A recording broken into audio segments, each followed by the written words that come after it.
श्रीराम आपल्या सर्वांच्या हृदयस्थ वसणाऱ्या आत्मारामास साष्टांग प्रणिपात करून गोस्वामी तुलसीदास रचित श्री रामचरितमानस या ग्रंथातील जो द्वितीय सोपान अयोध्याकांड याचं आपण चिंतन करत आहोत. सज्जन हो, हे आपलाच कथा चिंतन क्रमांक 684. आपण गेल्या चिंतन प्रवाहामध्ये प्रभू रामचंद्रांची ही समदर्शता, ज्या आधाराने प्रभू रामचंद्र एका साक्षी रूपाने प्रत्येकाच्या हृदयातील भावाला अनुभवत आहेत. एके ठिकाणी ते पाहतायत की इंद्राच्या या कपटी वृत्तीच्या आधाराने सामान्य जन कशा पद्धतीने मायेने मोहित झालेले आहेत. त्याच वेळेला त्यांच्या अंतःकरणामध्ये भरतजी, राजा जनक, विश्वामित्र, मुनी वसिष्ठ यांची स्थितप्रज्ञता देखील अनुभवायला येते, ज्यांच्यावरती हा मायेचा कुठलाही प्रभाव होत नाहीये. अशा या सर्व इंद्राच्या मायाजाळाला प्रभू रामचंद्र जाणतायत. त्याचप्रमाणे प्रत्येकाचं मन कशा पद्धतीने आपल्या वियोगाने विकल झालेलं आहे आणि त्यामुळे प्रभू रामचंद्र जशी प्रेरणा देत आहेत त्याप्रमाणे जणू काही कोणी शिकवल्यासारखं प्रत्येक जण एकमेकांशी बोलतोय. प्रत्येकाच्या हृदयामध्ये भरतजींच्या विषयी अपार प्रेम आहे, परंतु त्यांना एक अपेक्षा देखील आहे की त्यांनी प्रभू रामचंद्रांना अयोध्येला परत येण्याचा आग्रह करावा. परंतु जेव्हा भरतजी इथं संपूर्णपणे आपल्या इच्छेचं समर्पण करून टाकतात, तेव्हा आता या वियोगाचा क्षण जवळ आला आहे. यामुळं सर्व प्रजेला प्रभू रामचंद्रांच्या बद्दल विशेषत्वाने या वियोगाचा उमाळा येतोय. गोस्वामीजी म्हणतायत, जासु बिलो की भगती लवलेसु प्रेम मगन मुनिगन मिथिलेसु. ज्याच्या भक्तीने मुनिगण मिथिलेश्वर जनकजी प्रेमामध्ये मग्न झाला आहेत, असं हे प्रभू रामचंद्र आणि भरतजींचं प्रेम आहे. या प्रेमाचा अंश तुलसीदासांच्याकडे आलाय. त्या प्रेमाचा अंश केवळ मी कथा वक्त्याच्या रूपाने आपल्यापर्यंत पोहोचवतोय आणि त्यातील एक अंश देखील आम्हाला एवढा आनंद देतो. यावरून हा परमानंद, हा प्रेमाचा सागर केवढा अगाध आहे याची आपण कल्पनाच केलेली बरी आहे. गोस्वामीजी म्हणतायत की या वर्णनाला कवीची बुद्धी अत्यंत तोकडी पडत आहे. कवीची बुद्धी जणू काही एखाद्या बालगीताप्रमाणे, बडबड गीताप्रमाणे या भरत आणि प्रभू रामचंद्रांचं चरित लिहिण्याचा प्रयत्न करत आहे.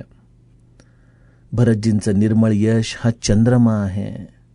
कवीची सुबुद्धी ही चकोरी आहे आणि त्या चंद्रमाला ही चकोरी एक टक लावून त्या अमृताच्या थेंबाच्या अनुभूतीसाठी वाट पाहत आहे. सज्जन हो, अशा या चित्रकूटावरती या कवी मनाची झालेली ही अवस्था गोस्वामीजींनी अत्यंत प्रांजळपणे आपल्याला सांगितली. यातीलच पुढील कथाभाग गोस्वामीजी गाऊ लागतात. भरत सुभाउन सुगम निगम हूँ, लघुमती चापलता कबि क्षम हूँ. कहत सुनत सती भाऊ भरत को, सिय राम पद होई नरत को. सुमिरत भरत ही प्रेमु राम को, जेहि न सुलभु तेहि सरीस बाम को. देखी दयाल रसा सबही की, राम सुजान जानी जन जी की. धर्म धुरीन धीर नयनागर, सत्य स्नेह सील सुख सागर. देसु कालू लखी समऊ समाजू, नीति प्रीति पालक रघुराजू। बोले बचन बानी सरबसु से, हित परिणाम सुनत ससिरसु से। तात भरत तुम धर्म धुरीना, लोक वेद विद प्रेम प्रवीणा। करम बचन मानस बिमल, तुम समान तुम तात। गुर समाज लघु बंधु गुण, कुसमय किमि कही जात। सियावर रामचंद्र प्रिय हो।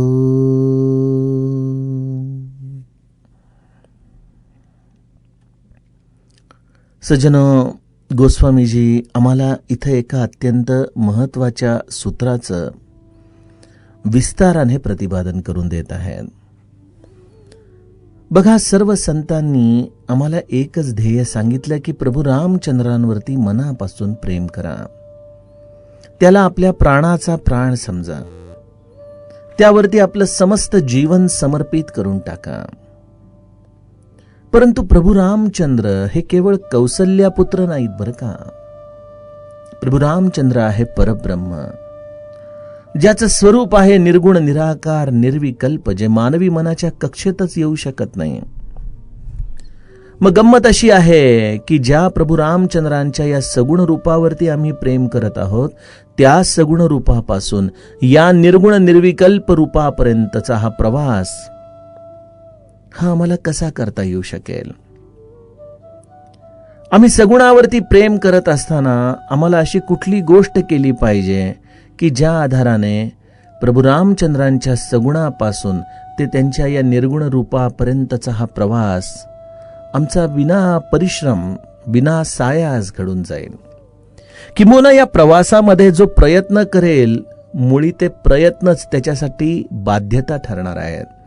कारण ज्या स्वरूपामध्ये मन, कल्पना, बुद्धी यांना प्रवेशच नाही, अशा ठिकाणी आपण जे काही प्रयत्न करू ते सर्व इंद्रियाधीन प्रयत्न आहेत.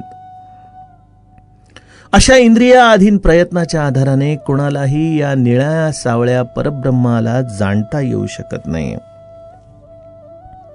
वेणास्वामी किती छान आम्हाला सांगून जातात ना, सद्गुरु कृपया ओळखिला जो, कौसल्येचा राम माझा बंध विमोचन राम. सगुण रामावरती केलेलं हे आम्ही सर्व समर्पण, हा भाव अत्यंत महत्वाचा आहे.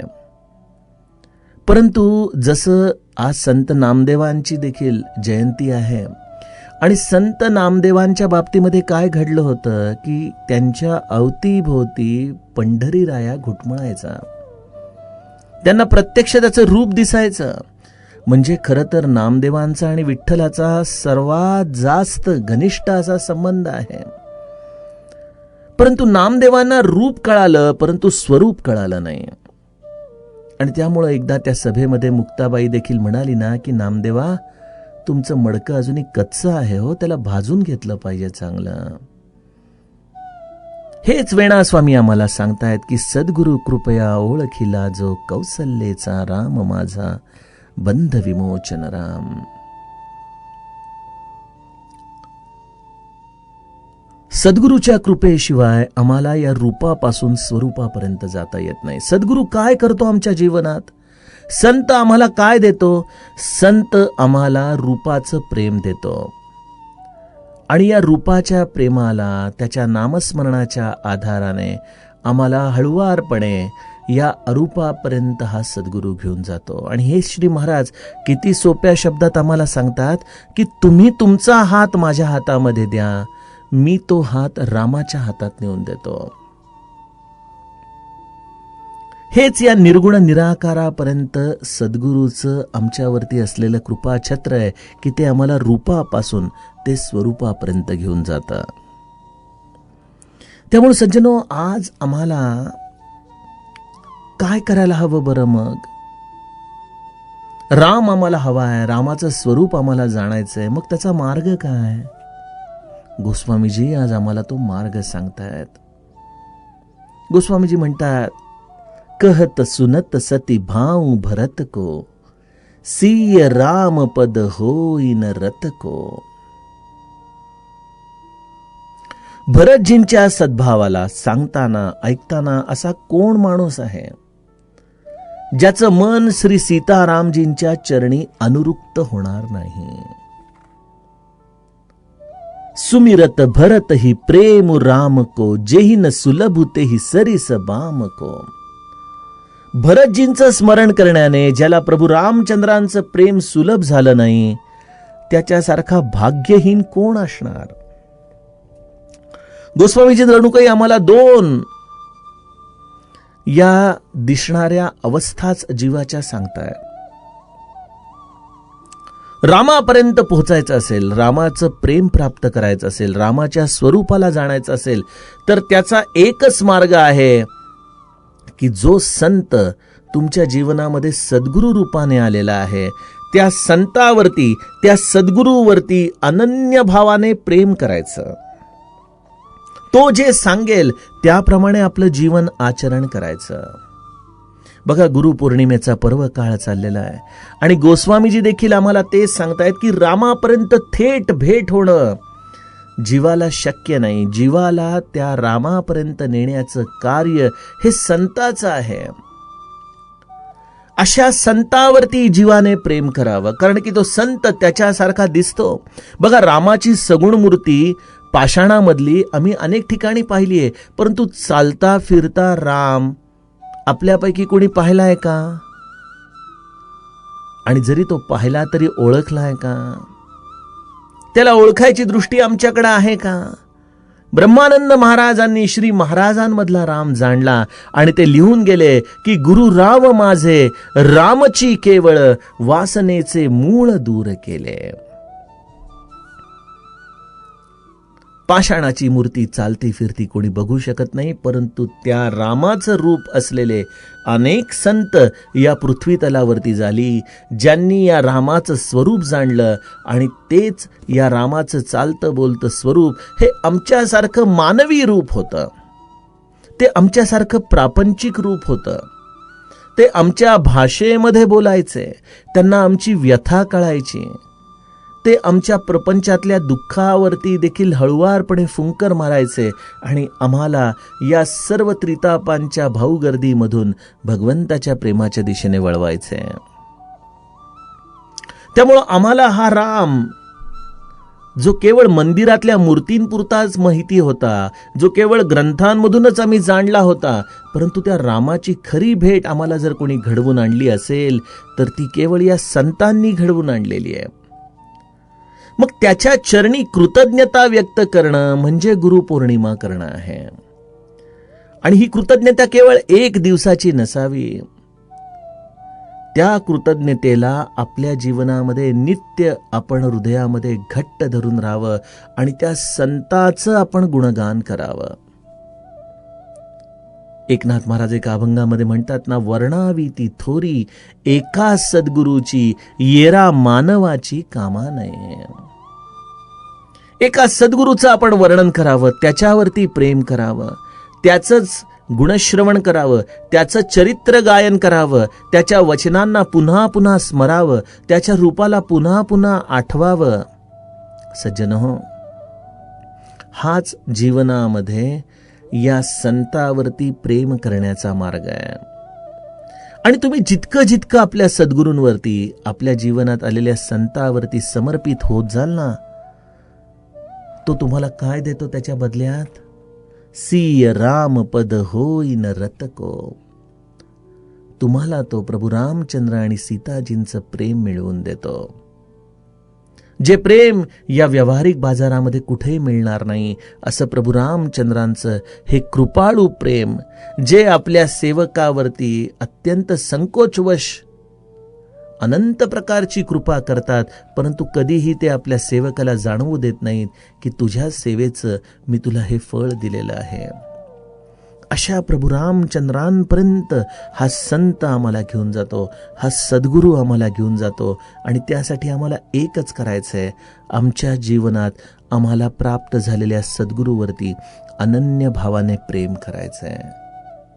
त्याचं चिंतन, त्याचं श्रवण, त्याचं मनन, त्याच्या रूपाचं ध्यान, त्याच्या वचनांचा पुनरुच्चार, त्यांनी दिलेलं साधन मार्ग, याच्या पलीकडं आम्ही दुसरा काहीच विचार करायचा नाहीये. दत्तात्रयांनी जे 24 गुरु केले, त्यामधला जो शेवटचा ऊर्णनाभितंतू, ज्यामध्ये या भगवंताच्या सारखा तो खेळ त्याने मांडलेला आहे, परंतु या खेळ मांडलेल्या अवस्थेमध्ये देखील कुंभारीण माशी ही ज्याप्रमाणे एखाद्या साध्या आणलेल्या किड्याला देखील अत्यंत घाबरून आपल्यासारखं करते आणि ती देखील एक दिवशी पंख उडून जाते, त्या पद्धतीने संताला ज्याने आपल्या हृदयामध्ये घट्ट धरून ठेवलंय, संत देखील त्याला आपल्यासारखाच करून टाकतो.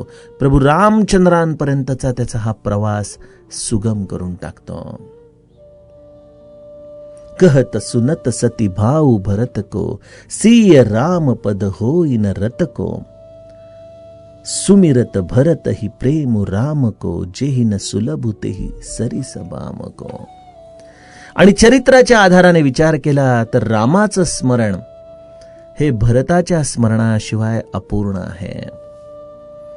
भरतजींचं स्मरण, भरतजींच्या विषयी नित्य आपल्या मनामध्ये आदर, भरतजींच्या चरित्राचं पुन्हा पुन्हा श्रवण, हेच आम्हाला प्रभू रामचंद्रांच्या या लीला चरित्रामध्ये त्यांचं प्रेम प्राप्त करून देतं, त्यांचंच प्रेम आम्हाला सुलभ करून देतं.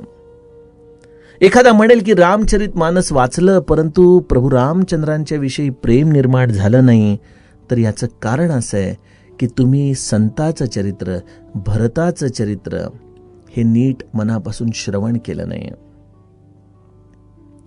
समर्थ देखील एका मनोबोधामध्ये आपल्याला सांगतात ना, मना वीट मानू नको बोलण्याचा, पुढे मागुता राम जोडेल कैचा. सुखाची घडी लोटता सुख आहे, पुढे सर्व जाईल काही न राहे. यामध्ये सर्वात महत्वाची गोष्ट काय आहे की मना वीट मानू नको बोलण्याचा. रामाची प्राप्ती करायची असेल तर संत हे या रामासाठी महाद्वार आहे. राम दुआरे तुम रखवारे, होत न आज्ञा बिनु पैसारे. ज्याप्रमाणे हनुमंताच्या आज्ञेशिवाय प्रभू रामचंद्रांच्या दरबारात प्रवेश नाही, त्याप्रमाणे या हनुमंताच्या रूपामध्ये असलेले संत सद्गुरूंच्या शिवाय रामाच्या स्वरूप दालनामध्ये आपला प्रवेश नाही. आणि हेच अत्यंत महत्वाचं रहस्य आहे. म्हणून संत आमच्या जीवनात येतो. किंबहुना मी तर आपणास एके ठिकाणी म्हटलंच आहे की प्रभू रामचंद्रांना देखील आपणास भेटण्याची अत्यंत मनापासून इच्छा आहे. ते देखील तळमळत आहेत की कधी मला या जीवाची भेट होईल. परंतु गंमत अशी आहे की जो हा पारोसा मूल आहे, त्या पारोशा मुलाला, या सावळ्या सगुण परब्रह्माला, जे सोळ्यामध्ये आहे, जे शुद्ध आहे, त्याच्यापर्यंत पोहोचण्याचा मार्ग नाही. त्याचा मार्ग हा केवळ संताच्या द्वारातून जातो.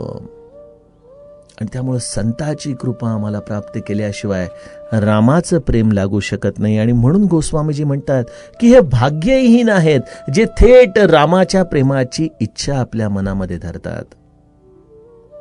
जर रामाचं प्रेम प्राप्त करायचं असेल तर भरतजींचं स्मरण करा, भरतजींचं चिंतन करा, भरतजींचं गायन करा. असो प्रभू रामचंद्रांनी या सर्व सभेची ही दशा ओळखली की आता सर्वजण या प्रेम दशेमुळे विव्हळ झालेले आहेत. आणि त्यांनी त्याच वेळेला भरताच्या हृदयामधला संकोच देखील ओळखला. आणि मग आता या अशा परिस्थितीमध्ये भरतजी देखील आता मौन आहेत. त्यांची इच्छा आहे की मी जशी आज्ञा देईन त्या पद्धतीने भरतजी आचरण करतील. आणि त्यामुळं आता या सर्व गोष्टीचा निवाडा करण्यासाठी प्रभू रामचंद्रच सामोरे येणं गरजेचं होतं. आणि जसा एखादा पराक्रमी योद्धा रणांगणामध्ये यावा, तेव्हा जसे भाट त्या योद्ध्याची स्तुती गातात, त्याप्रमाणे हे देखील एक समर्पणाचं युद्ध होतं सज्जनो, एक प्रेमाचं युद्ध होतं हे, ज्यामध्ये इथं भरतजी पूर्णपणे प्रभू रामचंद्रांना शरणागत झालेले आहेत. आणि अशा वेळेला या सर्व निर्णयाची जबाबदारी ज्या प्रभू रामचंद्रांवरती आलेली आहे, ते आता संवाद करणार. तेव्हा गोस्वामीजी रूपी भाट प्रभू रामचंद्रांचं वर्णन 9 गुणांच्या आधाराने आमच्या समोर ठेवतात. धर्म धुरीन धीर नय नागर, सत्य स्नेह सील सुख सागर. धर्म धुरंदर, ज्यांच्यासाठी धर्म हा त्यांचा सहज स्वभाव आहे, त्यांना पुस्तकामधून धर्माच्या व्याख्या कराव्या लागत नाहीत, असे धर्मधुरंदर प्रभू रामचंद्र. आणि त्यातही धीरोत्तम, कारण की अनेकदा धर्म हा निष्कर्षापर्यंत आम्हाला लवकर घेऊन जातो, परंतु प्रभू रामचंद्रांच्या मनाचा धीर असा आहे, ते प्रत्येकाला स्वतंत्रता देत आहेत, प्रत्येकाच्या अनुभवाला व्यक्त करण्यासाठी तेवढी मोकळी जागा प्रभू रामचंद्र देत आहेत. अशा रीतीने मनाचा धीर संयमित करणारे प्रभू रामचंद्र.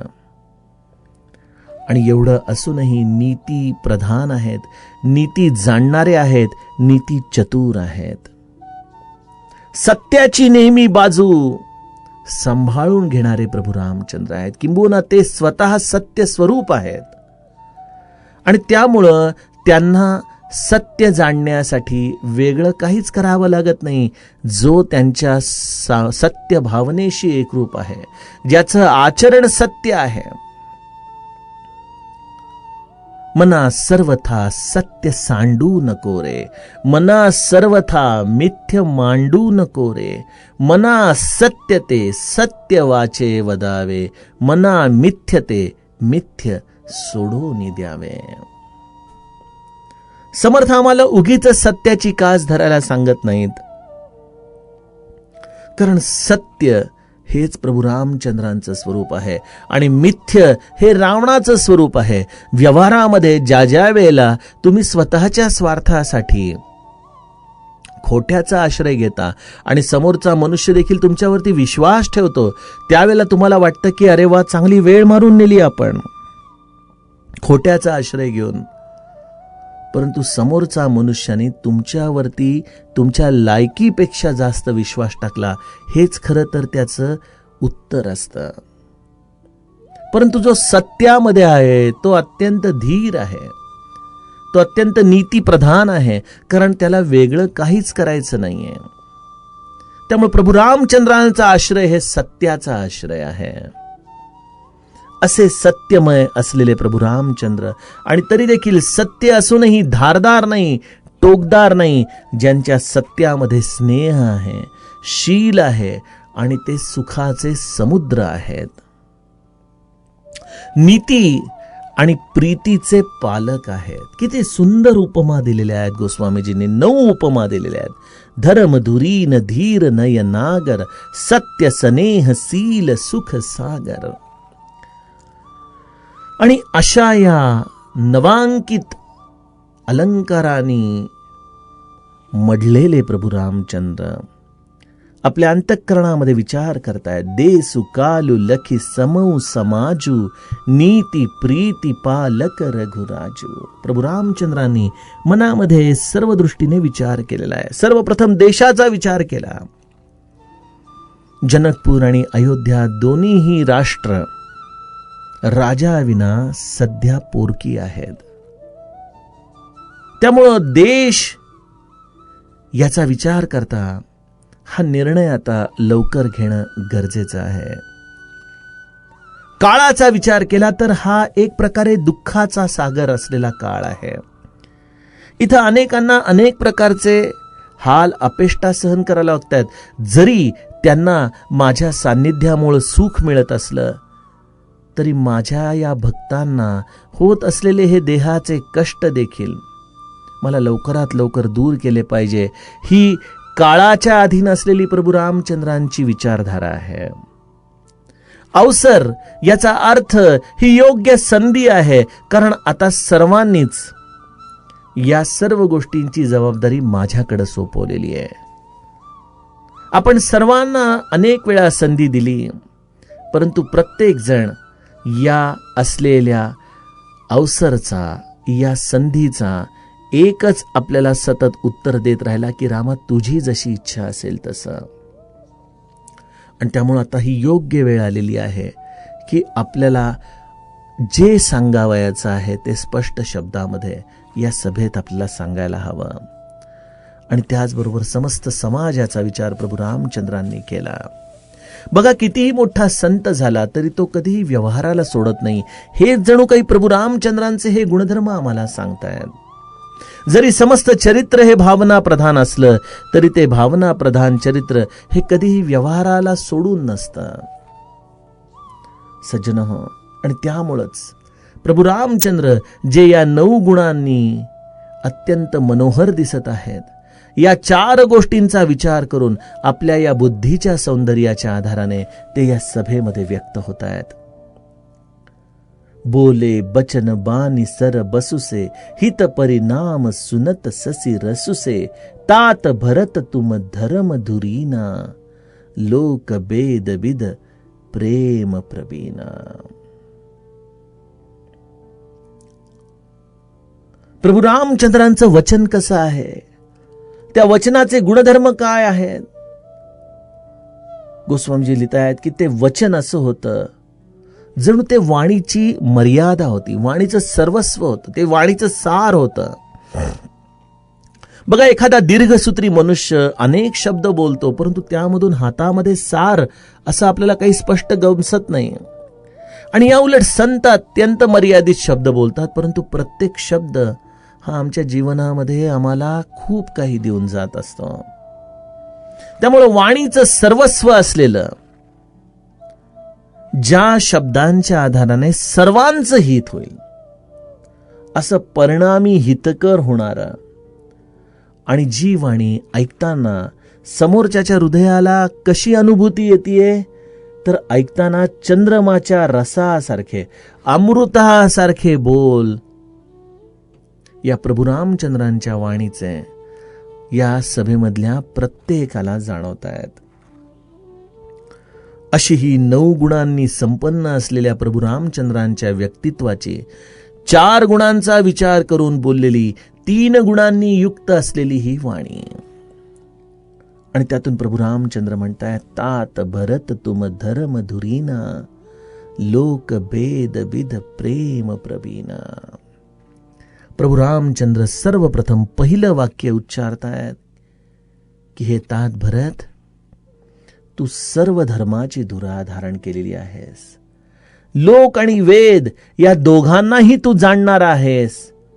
आणि भगवंतावरती प्रेम कसं करावं, आपल्या बंधूवरती प्रेम कसं करावं, त्या प्रेमामध्ये तू सर्व दृष्टीने अत्यंत प्रवीण आहेस. प्रत्यक्ष भगवंत एवढ्या मौनानंतर जेव्हा हे मोजके शब्द बोलतोय, आणि त्या मोजक्या शब्दामधून या संताचंच जणू काही हे चरित्र या सभेमध्ये प्रभू रामचंद्र स्वतःच्या मुखाने सांगतायत. बघा, भरतजींनी देखील प्रभू रामचंद्रांचं चरित्र गायलं, ही रामकथा गायली, आणि त्या रामकथेच्या बदल्यात प्रभू रामचंद्र संत कथा गाऊ लागलेले आहेत. प्रभू रामचंद्र सांगतायत की भरता, तू धर्माची ध्वजा आहेस. तू लोक आणि वेद या दोघांनाही जाणणारा, सर्व दृष्टीमध्ये प्रेमामध्ये प्रवीण आहेस. हे तात, मनाने, कर्माने आणि वचनाने तुझ्यासारखा निर्मळ केवळ तूच आहेस रे, तूच आहेस. गोस्वामीजींची ही अत्यंत आवडती त्रिसूत्री आहे, मन कर्म वचन. मन, कर्म आणि वचन ही त्रिसूत्री का? मी नेहमी याला म्हणतो हा गुणाकार आहे. अनेक लोक कर्म चांगली करतात, परंतु वचन कटू बोलतात, त्यांचा गुणाकार 0 होतो. काही लोक मनानी विचार चांगला करतात, वचन देखील गोड बोलतात, परंतु कर्म खराब करतात, त्यांचा देखील गुणाकार 0 आहे. आणि काही लोक वचन आणि कर्म उत्कृष्ट करतात, परंतु त्यांच्या मनामध्ये काहीतरी कपट असतं, त्याचा गुणाकार देखील शून्य आहे. ज्याचं मन, ज्याचं वचन आणि ज्याचं कर्म हे संपूर्णपणे निष्कपट आहे, अत्यंत निर्मळ आहे, अशी व्यक्ती अत्यंत दुर्मिळ आहे, अत्यंत दुर्लभ आहे. आणि भरतजी हे एक असे संत आहेत जे मन, कर्म आणि वचनाने अत्यंत परमपवित्र आहेत. प्रभू रामचंद्र म्हणतात, गुर समाज लघु बंधुगण कुसमय किमी कही जात. हे भरता, तुझे गुण, तुझं चरित्र हे अमर्याद आहे. गोस्वामीजींनी पहिल्या चौपाईमध्ये आम्हाला सांगून टाकलं की भरत सुभावून सुगम निगमहू लघुमती चापलता कभी छमहू. भरतजींच्या स्वभावाचं वर्णन वेदासाठी देखील सुगम नाही. माझ्यासारखा तुच्छ बुद्धीच्या चंचलतेला कविजनांनी क्षमा करावी असं तुलसीदास म्हणतात. तेच प्रभू रामचंद्र एका वेगळ्या शब्दामध्ये म्हणतात की तू वेदासारखा अमर्याद आहे. तुझं गुणगान करताना खरं तर माझी वाणी संपेल, परंतु तुझे गुण संपणार नाहीत हे भरता. परंतु गुरुजनांच्या या समाजात आणि अशा कुसमयी मी या माझ्या छोट्या भावाचे गुण तरी कसे वर्णन करू रे. जणू काही प्रभू रामचंद्र देखील आपली ही हतबलता, आपली ही असमर्थता आम्हाला या दृष्टीने सांगतायत. सज्जन हो, त्यातील पुढील कथाभाग आपण आता उद्याच्या कथाप्रवाहामध्ये बघूयात. जानकी जीवन स्मरण. जय जय राम.